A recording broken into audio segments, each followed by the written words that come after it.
Hello once again. Hey, it's Dan here in Virginia. I got to thinking the other day that I haven't been taking much flight footage, video from the air. So I said, hey, I'm going to get out. I got some extra mounts for the Sport Cub. Excuse me. I'm going to take one of these mounts, and I have an extra wing joiner here that I have when I bought a new wing. You get a new wing joiner. I have this laying around, so I said, why not put the mount on top of the Sport Cub?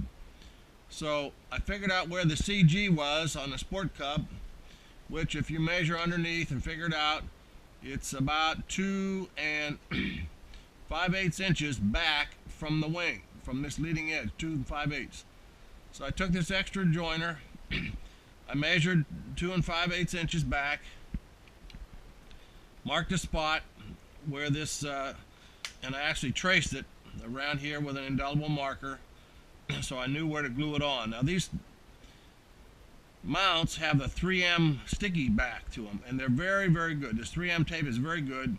So I stuck it on there after cleaning this good with some alcohol, and I got it on there. It's just a little hair to the left, but it'll have to do.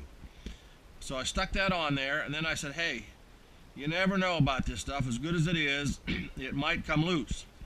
So I wanted to mechanically fasten this mount to this wing joiner.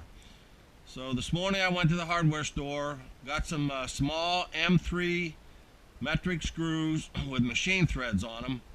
I got nuts to match, and I got what they call a little fender washer. So this morning I came back, marked them very carefully, brought them over to my trusty drill press, and poked a hole down through there to try to get the machine screw to fit. Well, the machine screws, they're M3s, and my drill bits are English, so I had to take a file and file them out to get them to fit. So once you get them to fit perfectly, then I switch bits to the good old countersink bit. This is the one that works the magic on this thing. So you wanted these to be countersunk flush on both ends. So you have to put it in there, put it up on a block of wood, bring it down slowly, but keep testing it so that that will be exactly flush. And the reason I want it flush is because when I go to slide this other connector piece with the GoPro on it, you can't see the GoPro, it's on my forehead, so you slide that in there and it'll slide right over those countersunk screws and she'll snap right in. There we go. And then I'm going to swap this out on the airplane. I'll take this other wing joiner off, put this one on, I'll mount the GoPro right here, and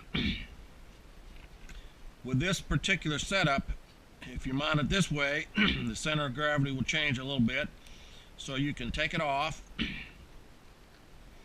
and you can turn it around if you want, put it in this way, and that will help you obtain the perfect center of gravity when the camera's on board the plane, because it will be like this.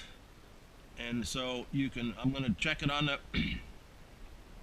balancing stand to see which way is most closely balanced to meet the center of gravity requirement. So it will be on there. Like I said, you can put it on either way because I've countersunk these screws to be flush. So she'll go on there just like that, screw it down, put the GoPro on there, should be good to go. This never used this plane to lift this camera, but I have used the good old slow stick you can see over there on the shelf. Perhaps I've lifted it with that, and this is a much more powerful airplane. So I hope to get some flight footage, and I'll see how it comes out. But I thought I'd share with you if you want to mount a GoPro or any other camera on there. This GoPro these days, there are lots of cameras out there that are much smaller than the GoPros. So, but this is what I have. It's an older GoPro, but it still works great. So I'm going to give it a shot. When I get some flight footage, I'll send them out to you.